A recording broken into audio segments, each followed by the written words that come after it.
नमस्कार दोस्तों, नमस्कार। मैं हूं professor Hare Ram Sinha from university of Delhi. दोस्तों, आज के इस वीडियो में मैं आप लोगों के साथ ये डिस्कस करने जा रहा हूं कि क्या भारत विश्व का फैक्ट्री बन सकता है? क्या भारत विश्व का मैन्युफैक्चरिंग हब बन सकता है?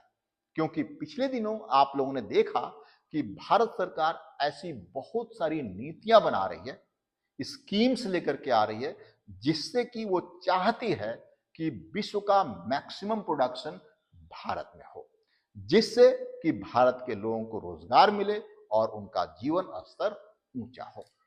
आज के इस वीडियो में हम इसी पे चर्चा करेंगे। तो बच्चों, बिना देर के हुए चलते हैं स्क्रीन पे। लेकिन उसके पहले आपसे एक रिक्वेस्ट है कि यदि आप इस चैनल पे नए हैं तो चैनल को सब्सक्राइब करके बेल आइकन दबाना ना भूलें बच्चों। वीडियो को लाइक एंड शेयर भी जरूर करें। एक और इंफॉर्मेशन मुझे आपको देनी है बच्चों कि यदि आप UGC net JRF economics, PGT economics या फिर असिस्टेंट प्रोफेसर इकोनॉमिक्स की तैयारी कर रहे हैं तो आप ज्वाइन कीजिए मेरा संकल्प बैच। ये एक ऐसा बैच है जिसमें आपको पूरे सिलेबस का वीडियो लेक्चर मिलेगा, लाइव लेक्चर मिलेगा, पीडीएफ नोट्स मिलेगा, प्रैक्टिस के लिए क्वेश्चन मिलेगा, मॉक टेस्ट मिलेगा एंड पर्सनल मेंटरशिप। और हाँ, ये बैच आपकी सफलता की गारंटी देता है, भरना पैसे वापस। और यदि आप गेट इकोनॉमिक्स 2026 की तैयारी कर रहे हैं या फिर आप आईआईटी जैम की तैयारी कर रहे हैं या फिर सीयूटी पीजी इकोनॉमिक्स की तैयारी कर रहे हैं तो आप ज्वाइन कीजिए अर्थबोध बैच। ये 100% सफलता की गारंटी देने वाला बैच है। तो फिर देर मत करिए, आज ही आप इको पाठशाला का ऐप डाउनलोड करिए, कोर्सेज में जाइए और वहीं से आप डायरेक्टली ज्वाइन हो सकते हैं। और यदि किसी तरह का कोई इशू आ रहा है तो आप मुझे इस नंबर पे 9910569227 पे आप मुझे कॉल कर सकते हैं। चल बच्चों, अब देखते हैं कि जो हमारा मेन मुद्दा है कि क्या भारत विश्व का मैन्युफैक्चरिंग हब बन सकता है, उस पर चर्चा करते हैं। सबसे पहले हम देखते हैं बच्चों कि करंट स्थिति क्या है, कि विश्व का सबसे ज्यादा मैन्युफैक्चरिंग कहां होता है, दूसरे नंबर पे कौन है और तीसरे नंबर पे या फिर भारत की स्थिति क्या है। आप देखिए यहां पे हमने लिखा हुआ है बच्चों कि जो चीन है बच्चों, या चाइना जिसकी हम आज खास तौर पे बात करेंगे, वो विश्व में जितना भी मैन्युफैक्चरिंग होता है उसका 28 से 30%, आप देख सकते हैं यहां पे 28 से 30% मैन्युफैक्चर करता है। यानी चाइना विश्व के टोटल मैन्युफैक्चरिंग का 28 से 30% करता है। दूसरे नंबर पे अमेरिका है बच्चों, दूसरे नंबर पे अमेरिका है, वो 16%। दूसरे नंबर पे अमेरिका 16% और भारत का स्थिति तो बहुत ही नीचे है। आप कंपटीशन तो कर ही नहीं सकते, कंपेयर तो आप कर ही नहीं सकते हैं। अमेरिका 16%, यूएस 28 से 30% और इंडिया 2 से 2.8 से 3%। आप देख सकते हैं हम किसकी बात कर रहे हैं और किससे कंपेयर कर रहे हैं। रीजन भी है इसका कि क्यों यहां पे इतना ज्यादा प्रोडक्शन होता है, मैन्युफैक्चरिंग होता है। तो उसका रीजन है, आप समझ सकते हैं कि एक तो पहली बात तो इंडिया से वो 3 गुना बड़ा है चाइना। पॉपुलेशन बराबर है लेकिन रिसोर्सेज बहुत सारे हैं वहां पे। दूसरी चीज, वहां पे वर्क कल्चर है और इंडिया में क्या है, इंडिया में सब लोगों को मैजिक चाहिए, टेक्नोलॉजी पे किसी को भरोसा नहीं है। यहां तो डॉक्टर भी जब ऑपरेशन करने जाता है सब कुछ भगवान की मर्जी है। यहां पे लोग इनोवेशन पे ध्यान नहीं देते हैं, यहां पे आप पूजा पे ध्यान देते हैं, पाखंड पे ध्यान देते हैं। तो आप कैसे टेक्नोलॉजी को डेवलप कर पाएंगे। सिर्फ स्कीम बनाने से काम नहीं चलेगा, आपको रिसर्चेस पे ध्यान देना पड़ेगा। आपके पास भी सेम पॉपुलेशन है जितना चाइना के पास है, यानी भारत के पास भी सेम पॉपुलेशन जितना चाइना के पास है, और आप 2.8 से 3% ऑफ द टोटल मैन्युफैक्चर्ड आप मैन्युफैक्चर कर रहे हैं, जबकि चाइना 30% मैन्युफैक्चर कर रहा है और आप सपने दिखा रहे हैं कि इंडिया विश्व का फैक्ट्री बन जाए। हाँ, बन सकता है, लेकिन उसके लिए आपको उस तरह से काम करना पड़ेगा। आपको बता रहे हैं, ये कांवड़ धोने से काम नहीं चलेगा। हमारे आज के डेट में मतलब मैक्सिमम बच्चों को आप देख लीजिए, सावन में पूरा सावन उनका बर्बाद हो जाता है। तो आपको ऐसी स्थिति लानी चाहिए, ऐसी सिचुएशन लाना चाहिए, आपको एजुकेशन पे काम करना चाहिए, जिससे कि बच्चे रिसर्च, टेक्नोलॉजी एंड डेवलपमेंट पे काम करे, ना कि कांवड़ पे, ना कि पाखंड पे, ना कि पूजा पाठ पे। आप सभी जानते हैं, नेता भी इस बात को जानते हैं, हमारे नेता भी इस बात को जानते हैं बच्चों, कि पूजा पाठ पाखंड से कुछ नहीं होने वाला, आपको करना खुद का पड़ेगा। ठीक है बच्चों, चलिए नेक्स्ट देखते हैं।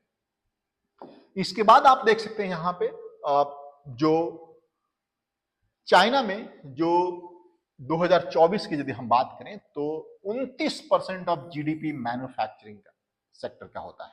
यानी चाइना में जो जीडीपी में जो कंट्रीब्यूशन है मैन्युफैक्चरिंग सेक्टर का वो 29% है, जबकि यूएस में ये 9.7% और भारत में जस्ट 13% से 17% तक है। 13% से 17% तक है। मतलब आप यूएस से तो कंपेयर नहीं कर सकते हैं, क्योंकि यूएस की इकोनॉमी बहुत बड़ी है और आपकी इकोनॉमी जिस कितनी 4 ट्रिलियन हो गई, तो आप बहुत बड़ा जश्न मना रहे हैं। ये जश्न मनाने का समय नहीं है, क्योंकि आपकी पॉपुलेशन आज भी, मतलब इंडिया की पॉपुलेशन आज भी भूखमरी से जूझती है। आज भी आप देख सकते हैं, हर साल हम बाढ़, हर साल हम सूखा खेल रहे हैं। क्या भारत सरकार के पास इतनी रिसोर्सेज है कि इन प्रॉब्लम्स का वो परमानेंट सॉल्यूशन ढूंढ सके? लेकिन ढूंढती नहीं है। क्यों नहीं ढूंढती है? क्योंकि इसके लिए आपको विल पावर चाहिए। इसके लिए आपको विल पावर चाहिए बच्चों, बता रहे हैं आपको, ऐसे नहीं होने वाला है। आपको विल पावर चाहिए। मतलब 80 साल होने वाला है हमारे इंडिपेंडेंस के, और आज भी हम बाढ़ सूखा चल रहे हैं। आज भी हमें जो हमारा बेसिक प्रॉब्लम है उस पे हम उसको सॉल्व भी नहीं कर पा रहे हैं। अनएम्प्लॉयमेंट, इन्फ्लेशन, बाढ़, सूखा, इस पे कहां हम सॉल्व कर पा रहे हैं, काम कर पा रहे हैं। हम तो मजहब के नाम पे हम लड़ रहे हैं, हिंदू मुसलमान के नाम पे लड़ रहे हैं। तो कैसे होगा? कैसे हम विश्व का फैक्ट्री बन पाएंगे? यहाँ पे नहीं बन पाएंगे। इसके लिए आपको अपने आप में सुधारना होगा, बता रहे हैं आप लोगों को। ठीक है, इसके बाद आप देखिए यहां पे श्रम उत्पादकता एवं लागत। मैं आपको यही चीज बताने वाला था बच्चों, कि इंडिया में और चाइना की और अमेरिका की यदि हम बात करते हैं तो यहां देख सकते हैं श्रमिक उत्पादकता चाइना में $42,000 प्रति वर्कर पर ईयर है। यानी एक वर्कर चाइना में $42,000 का तक का काम करता है ऑन एवरेज। यानी पूरे साल में वो $42,000 का उत्पादन करता है। आप देख सकते हैं भारत में कितना है ये? भारत में ये सिर्फ एंड सिर्फ 8,000, उससे 5 गुना से भी बड़ा। मतलब जो भारत में जो प्रोडक्टिविटी है पर वर्कर पर ईयर, वो चाइना के 1/5 भी है, 1/5 से भी कम है। 8×5 = 40 होता है ना, यहां पे $8,000 है। और अमेरिका में क्या है, सॉरी आप चाइना में क्या है, $42,000। आप सोच सकते हैं कि क्यों? हमारे पास वो टेक्नोलॉजी नहीं है, वो एजुकेशन नहीं है, उस तरह का हमारी गवर्नमेंट उस पर काम नहीं कर पा रही है, जिससे कि हमारे वर्कर्स उतना इफिशिएंट बन पाए, उतना प्रोडक्टिव बन पाए। इसके लिए आपको ही काम करना पड़ेगा और कोई नहीं करेगा, बता रहे हैं आपको। ठीक है, आगे देखिए मजदूरी। चीन में लगभग $750 मजदूरी होता है बच्चों। एक माह में, एक महीने में चाइना में $750 मजदूरी मिलता है, जबकि भारत में उनको मिलता है $240। बिजली की देखिए यहां पे चाइना, भारत में देखें तो $0.09 पर किलोवाट, और चाइना में ये महंगी है, $1-2। ठीक है बच्चों, तो आप लोग इन सब बातों को समझिए, आप इन सब बातों को समझिए। पाखंड मैजिक में विश्वास मत करिए, इनोवेशन एंड टेक्नोलॉजी में विश्वास करिए। आगे देखिए, इंफ्रास्ट्रक्चर की यदि हम बात करें बच्चों, तो चाइना के पास मतलब most efficient and most modern बंदरगाह है, हाई स्पीड रेल है, आपूर्ति श्रृंखला है यानी सप्लाई चेन है। लेकिन भारत इस मामले में अभी सुधार कर रहा है। आपको मैं बता दूं, आपकी जानकारी के लिए बता दूं कि भारत और चाइना दोनों ऑलमोस्ट सेम टाइम पे इंडिपेंडेंट मिली थी। आप चाइना को देख रहे हैं और आप इंडिया को देख रहे हैं। कहां हम हैं?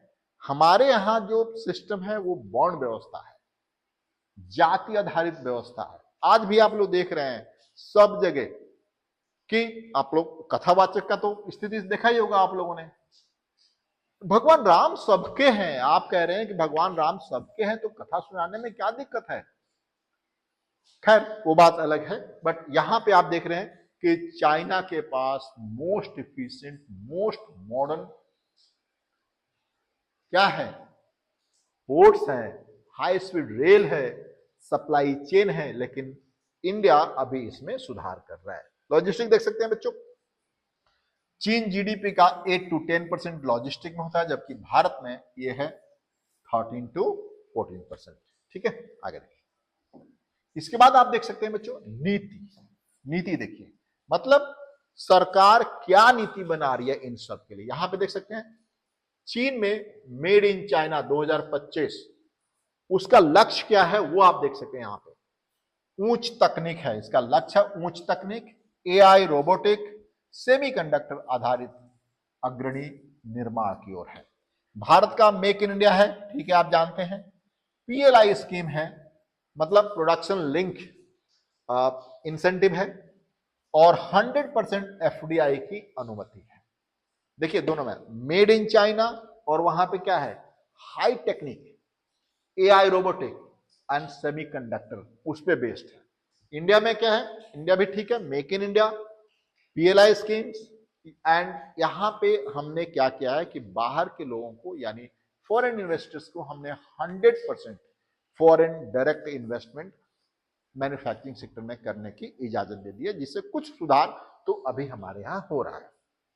यहां देखिए, यहां पे मैंने लिखा है कि हालांकि पीएलआई स्कीम अभी तक अपेक्षित रिजल्ट नहीं दे पाई है, अभी तक अपेक्षित रिजल्ट नहीं दे पाई है।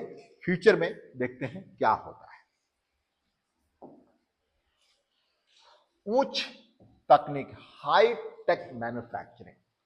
अब देखिए चीन क्या कर रहा है और हम क्या कर रहे हैं, और इसी पे हम कह रहे हैं कि इंडिया विश्व का फैक्ट्री बनने जा रहा है। देखिए प्लीज, चीन में power battery, EV, electric vehicles, supply chain, lithium आधारित बैटरियों में विश्व का अग्रणी है। ये विश्व का सबसे बड़ा लिथियम मैन्युफैक्चर है, ईवी इलेक्ट्रिक व्हीकल मैन्युफैक्चर है, और बहुत मतलब हाई टेक्नोलॉजी वाली बैटरियां भी ये बना रहा है। आगे देखिए, भारत अभी शुरुआती चरण में है। मैं तो ये कहता हूं क्यों शुरुआती चरण में है भाई, दोनों देशों को सेम समय पे इंडिपेंडेंस मिली थी और आप इतना पीछे क्यों रह गए? आपने इसका रीजन कभी ढूंढा?